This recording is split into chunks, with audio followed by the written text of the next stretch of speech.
So, Julie, good morning. Good morning. Could you help us and get the day started, please?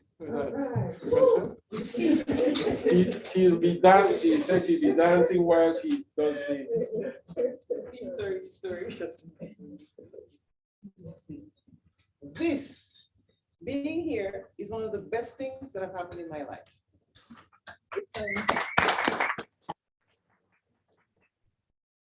It's an honor and a privilege to be among a group of people who see the value in intangible cultural heritage. I'm happy that the Grenada National Trust and UNESCO are positioning us as stewards of a legacy of lifting our heads above water, no matter how much we've been pushed down. We're on another level. Thank you. All right. Some of the key learnings from yesterday are our living heritage is a part of life, and as Nigel pointed out more than once, our living heritage is the intangible side of human existence. It all comes from the creativity of individuals. Young, middle-aged, elders, we are the generation that knowledge didn't skip. Intangible heritage belongs to the people, the community, and we are collaborators in generating and systemizing the knowledge that exists within the community. We are part of a dialogue. The creative process of inventory is a cycle that doesn't really end. Despite their level of education, our community members are creative experts, not just informants. I know that consent of the community is imperative. Inventorying ICH does not violate customary practices, and neither do we acquiesce to situations that we're not comfortable with. When it comes to inventorying ICH, the state has ratified the 2003 convention, but we have a responsibility to document our living heritage as we see fit, and that's a privilege. Living, ongoing, updating, performing arts, oral tradition, language, traditional craftsmanship, social practices, rituals, festive events, folk, drum, djembe, variation. There's meaning in the things that people do, and our calling is one that we cannot escape. Drums may instill fear, but it also calls us to come together, listen, gather expert knowledge, share, rinse and repeat.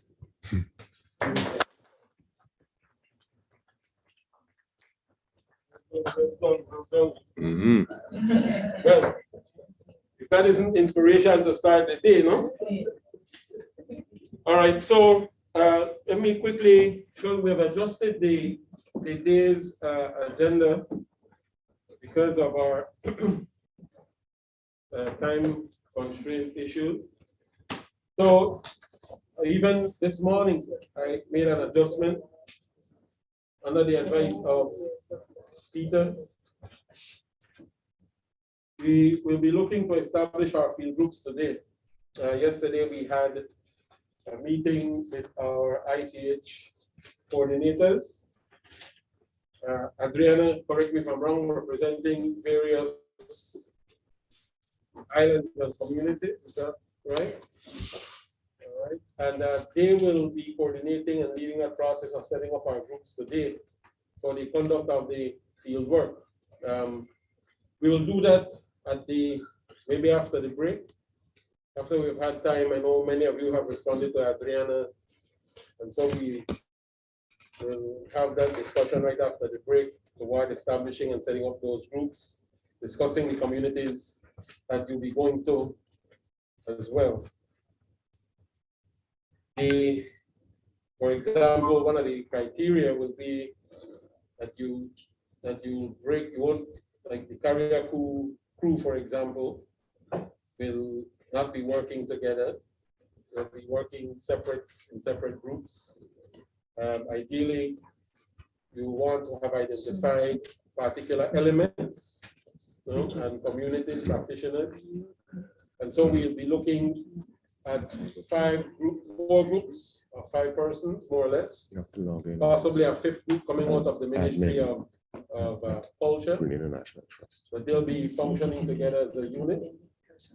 All right, and so we'll Peter and the ICH coordinators, which are Andrea, Marlene, Dexter, and Peter. will be leading that process after the break. So we'll, since you've had time to read the materials overnight, I will go through very concisely the ethics in inventorying, the free, prior, and informed consent. And then we'll look at the methods and techniques of inventorying. We'll look briefly at audio recording in inventory, because one of the unique things about this workshop, for the first time, we're using primarily the telephone, mobile phone, cell phone, as the tool for inventorying, for this pilot inventorying, primarily because we're involving youth, no?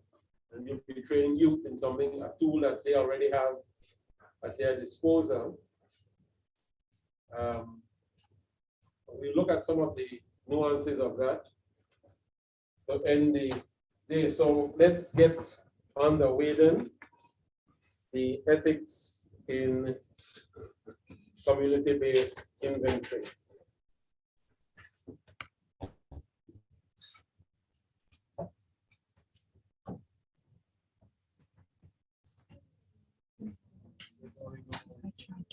So we'll be looking at the terminology, the ethical principles of safeguarding ICH, identifying the roles of different actors and different ethical issues. That's why I needed to join you.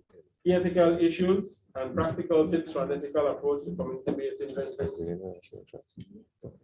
You'll see though that at the end of it all, we'll narrow it down to one single document, which you might want to refer to as a sort of guide for you.